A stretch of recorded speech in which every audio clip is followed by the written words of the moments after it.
Hello everyone, welcome back in Rai Smart Classes. Today we will solve NCERT exemplar for class 8 science microorganisms friend and foe chapter 2. In this session we will solve long answer questions, question number 22 to question number 28. I will try to explain each question through PowerPoint presentation in English and Hindi mix to understand you easily. At the end of each slide, hold a slide for a minute so that you can write down the answer of each question for revision and practice. If you understand and satisfy our learning pattern, please subscribe our channel and turn on notification for complete study of each chapter and latest update. Now let us begin the questions.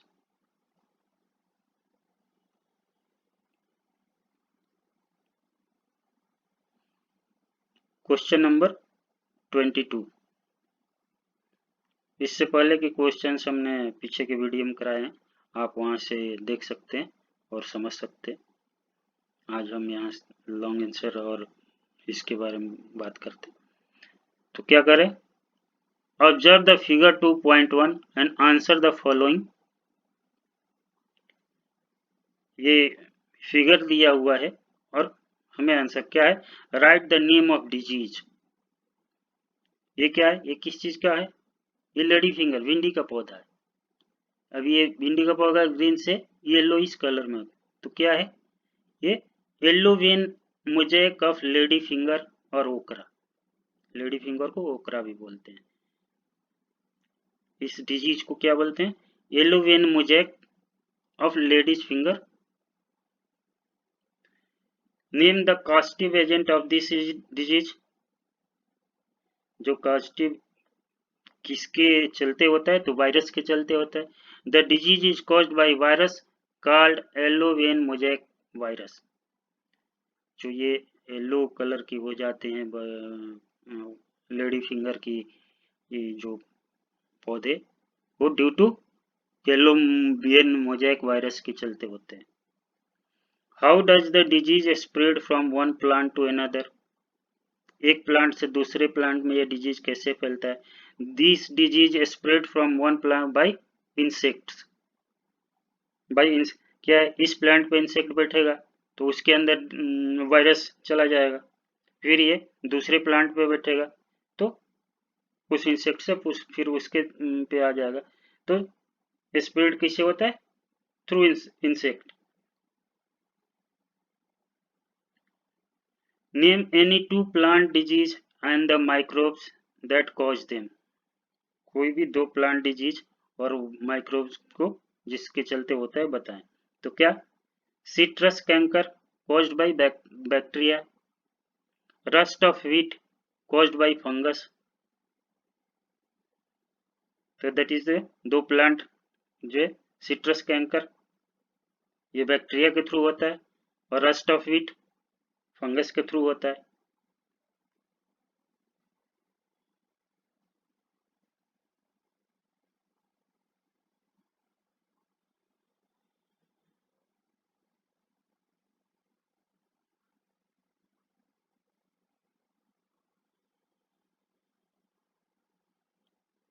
Next question पे बढ़ते हैं।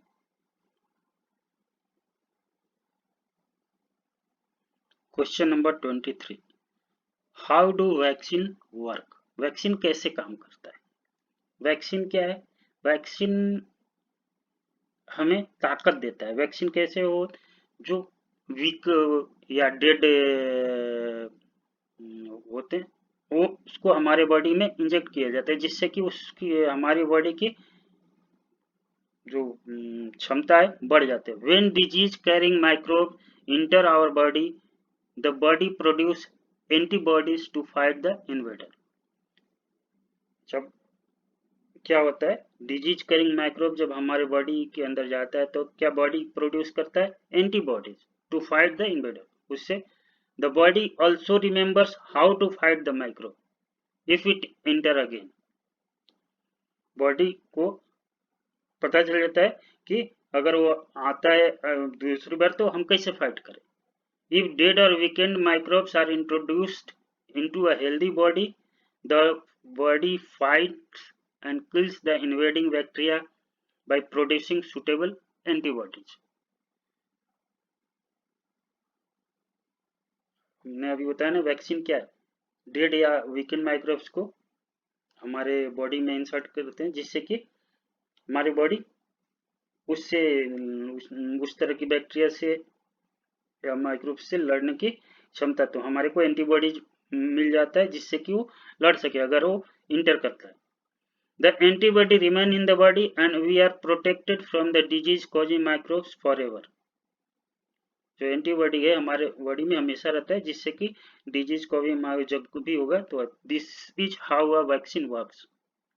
तो जो vaccine mainly क्या है, dead या weekend microbes को हमारे अंदर बॉडी में इंजेक्ट किया जाता है जिससे कि हमारे बॉडी में क्या एंटीबॉडी बनता है. जब भी कोई डिजीज कैरिंग माइक्रोब हमारे ऊपर अटैक करता है तो जो हमारे अंदर एंटीबॉडी बना है वो उससे फाइट करता है और उसको किल करता है. That is the vaccine. इस तरीके से मतलब when a disease carrying microbe enters our body, the body produces antibodies to fight the invader. The body also remembers how to fight the microbe if it enter again. If dead or weakened microbes are introduced into a healthy body, the body fights and kills the invading bacteria by producing suitable antibodies. The antibodies remain in the body and we are protected for the disease causing microbes forever. This is how a vaccine works.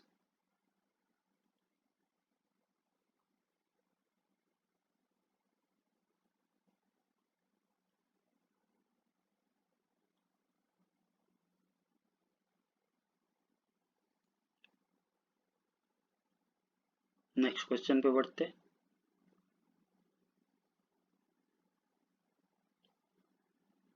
Question number 24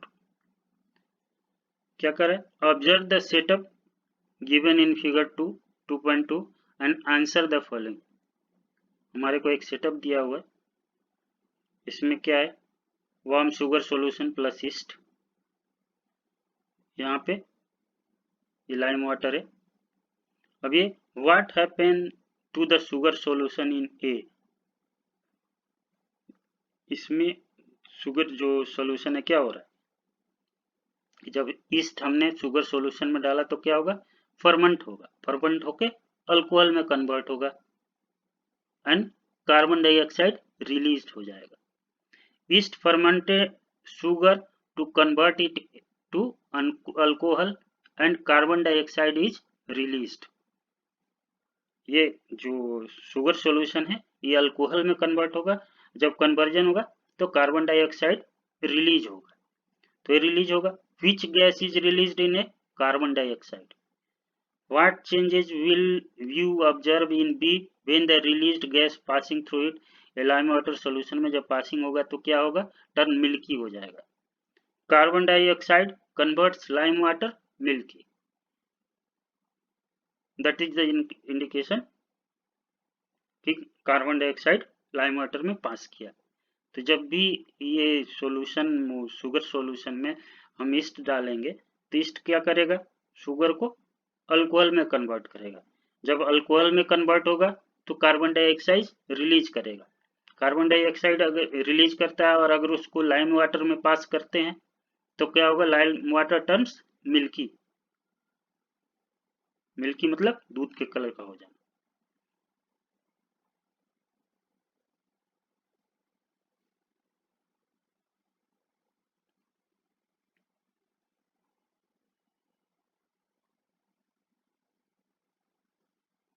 next question पे बढ़ते.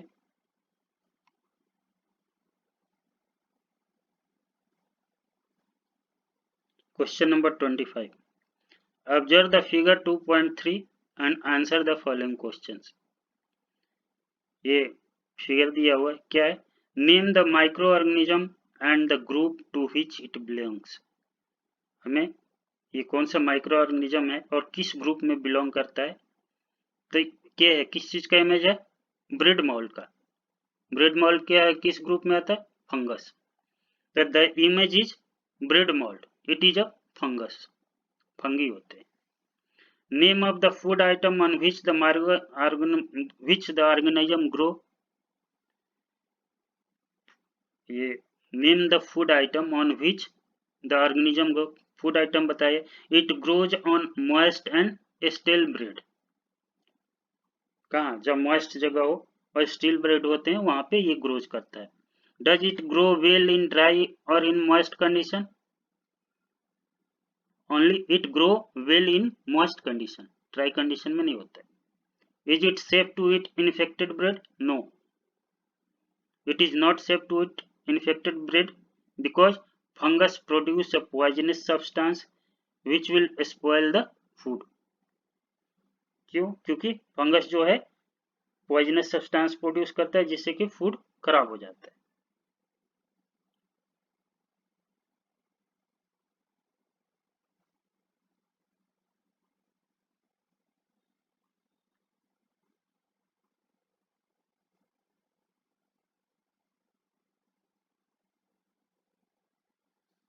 Next question पे बढ़ते हैं।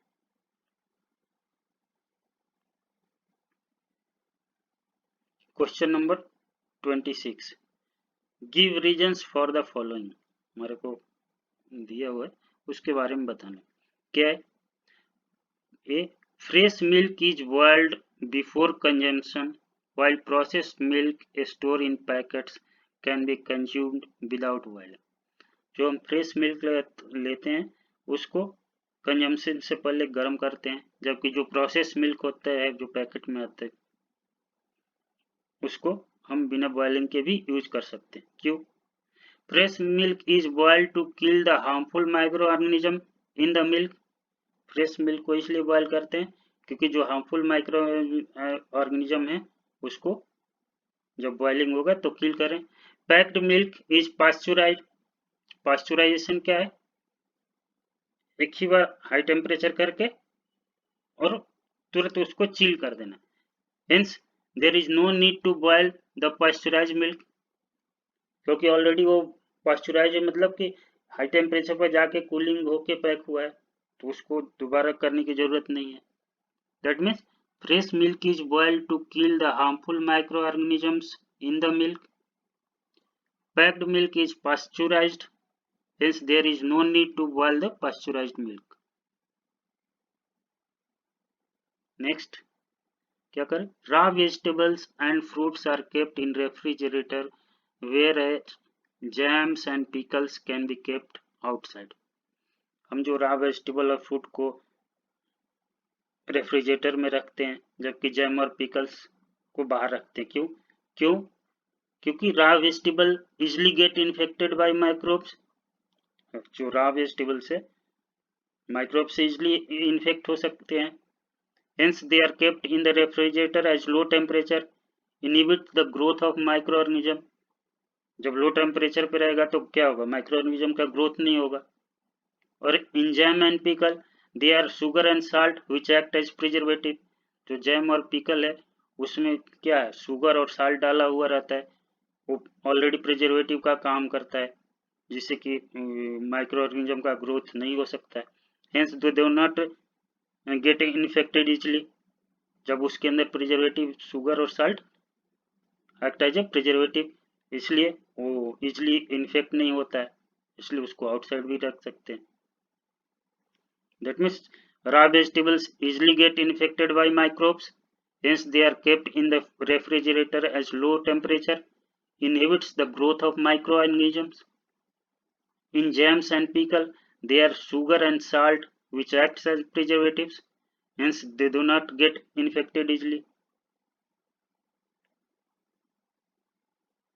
Next क्या है, farmers prefer to grow beans and peas in nitrogen deficient soils. जो farmer हैं वो बीन्स और पीज को कहाँ प्रेफर करते हैं, जहाँ पे नाइट्रोजन डिफिशियंट सॉइल। क्यों? क्योंकि जो बीन्स और पीज है लिग्मस प्लांट है, उसके अंदर एक बैक्टीरिया होता है राइबोजोयम, जो ऑलरेडी नाइट्रोजन के फिक्सेशन करता है, इसलिए इनरिच और नाइट्रोजन बढ़ा देता है वहां पे। तो beans and peas are leguminous plant which have rhizobium in their root noodles. Rhizobium fixes atmospheric nitrogen to enrich the soil and its fertility gets increased.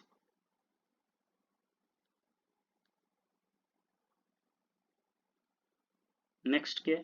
Mosquitoes can be controlled by preventing stagnation of water through they do not live in water. Though they do not live. Why? क्यों? Mosquito को कैसे? दो mosquito do not live in water, mosquitoes water में नहीं रहते हैं, but they lay their eggs and their larvae grow in water. Mosquito water में नहीं रहे, लेकिन उनके जो एग्स और लार्वा हैं वो वाटर में ही है। Hence mosquitoes can be control by preventing stagnation of water. Water का स्टैग्नेशन करते हैं जिससे कि उनका एग और लार्वा पानी में न ग्रो करे।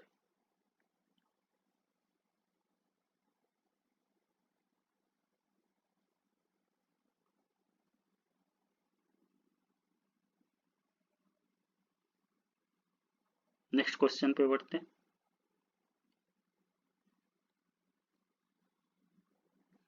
Question number 27, how can we prevent the following disease. हम डिजीज दिया हुआ कैसे प्रिवेंट, जैसे कि cholera can be prevented by following good personal hygiene and sanitation practice. Cholera को हम प्रिवेंट कैसे कर सकते हैं? हमारा साफ सुथरा, हम जो अपना हाइजीन है अच्छे तरीके से रखें और प्रॉपर सैनिटेशन अगर हो रहा है तो कलरा को प्रिवेंट कर सकते हैं। Typhoid can be prevented by eating properly cooked food, by drinking boiled water and by getting vaccinated against typhoid disease. Typhoid को हम कंट्रोल कर सकते हैं कैसे? कुक्ड फूड खाएं, बॉइल्ड वाटर पिए, जो टाइफाइड की वैक्सीन है उसको उससे वैक्सीनेट हो, तो that is prevention of typhoid. Hepatitis can be prevented by drinking boiled water and getting vaccinated. Hepatitis भी बॉइल्ड वाटर पीने से और वैक्सीनेटेड होने से ही हम प्रिवेंट कर सकते हैं।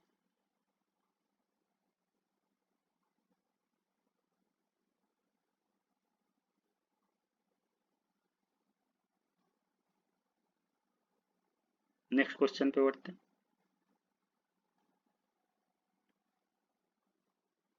Question number 28, complete the following cycle given in figure 22.4 by filling the blanks A, B, C, D। ये साइकिल दिया हुआ, ये क्या है? Nitrogen cycle, that is a nitrogen cycle. अब हमें A, B, C, D को फिल करना है। क्या है? Atmospheric nitrogen. एटमॉस्फेयर में जब नाइट्रोजन है तो यहाँ पे क्या होता है? फिक्सिंग होता है बाय लाइटनिंग। और ये मतलब एक क्या है? एटमॉस्फेयर, यहाँ पे लाइटनिंग के थ्रू नाइट्रोजन की फिक्सेशन होती है। जब बादल होता है, बारिश होती है, जो गरजता है, तो उससे नाइट्रोजन जो एटमॉस्फेयर से सॉइल में आता है, that is fixation through lightning. B, through bacteria, nitrogen fixing bacteria, and blue green algae fixing atmospheric nitrogen fixing bacteria rhizobium. इससे क्या होता है? B, that is nitrogen fixing bacteria. और जो ब्लू ग्रीन algae है वो एटमॉस्फेरिक नाइट्रोजन को soil में फिक्स करते हैं, जिससे कि फिक्सिंग मीन्स नाइट्रोजन के जो नाइट्रोजन गैस है वो जनरली यूज नहीं, लेकिन नाइट्रोजन के कंपाउंड्स में बदल जाए, that is a nitrogen fixation, जिससे कि हम उसको यूजफुल बनाते हैं। C nitrogenous waste from excretion and death, जो एनिमल ईट करते हैं प्लांट, और जो उससे जो एक्सक्रीशन होता है उससे नाइट्रोजन वेस्ट जो होता है उसका एक्सक्रीशन। डी यहाँ पे क्या होता है, डीनाइट्रिफिकेशन होता है। डीनाइट्रिफिकेशन मीन्स जो नाइट्रोजन के कंपाउंड है उसमें से फ्री नाइट्रोजन गैस फिर से एटमॉस्फेयर में जाता है। तो bacteria turn compounds of nitrogen into gaseous nitrogen, denitrification.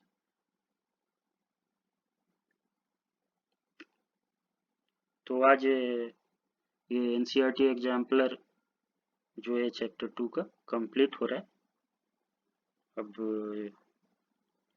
Next session में नेक्स्ट चैप्टर को जानेंगे। ये चैप्टर की जो कंसेप्ट हैं, एनसीईआरटी की सॉल्यूशंस है, एनसीईआरटी एग्जाम्पलर, ये सारे के हमने वीडियो बना रखे हैं, आप वहाँ से उसको देख सकते हैं और समझ सकते हैं, प्रैक्टिस कर सकते हैं।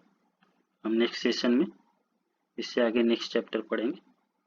और मैं बार बार कहूँगा, आप जितनी बार प्रैक्टिस करेंगे आप उतने और अच्छे तरीके से इसको समझेंगे और उसको जानेंगे। तो आज समाप्त करते हैं। Thank you.